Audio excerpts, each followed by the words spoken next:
मंडळी नमस्कार.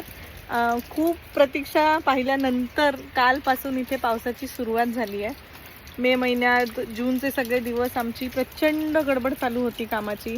यावर्षी आम्ही हळदीची लागवड केली आहे SK4 व्हरायटीची. त्याचे पण डिटेल्स मी टाकेन आता थोडा वेळ मिळेल.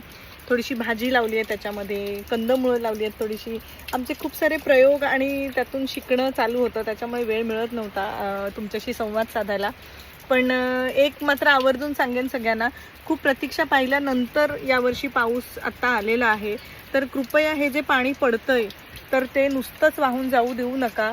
रेन वॉटर हार्वेस्टिंग करा, रूफ वॉटर हार्वेस्टिंग करा. छतावरचं पाणी, जमिनीवर वाहून जाणारं पाणी अडवा, पाणी जिरवा, कारण नाहीतर पाणी आपली जिरवेल.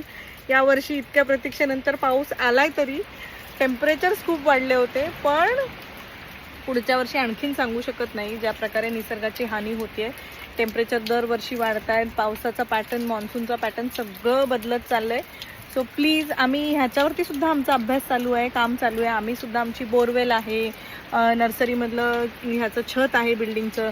सो सगळ्याद्वारे आम्ही यावर्षी म्हणजे पाणी अडवण्याचं आणि पाणी जमिनीमध्ये मुरवण्याचं काम करतो आहे. तर तेही टप्प्याटप्प्याने जसं होईल तर त्याची माहितीसुद्धा मी इथे तुमच्यासोबत शेअर करत राहीन. तोपर्यंत स्टे ट्यून्ड, वृक्षवल्लीला नक्की फॉलो करा. थँक्यू. आणि पावसाचा आनंद घ्यायला अजिबात विसरू नका.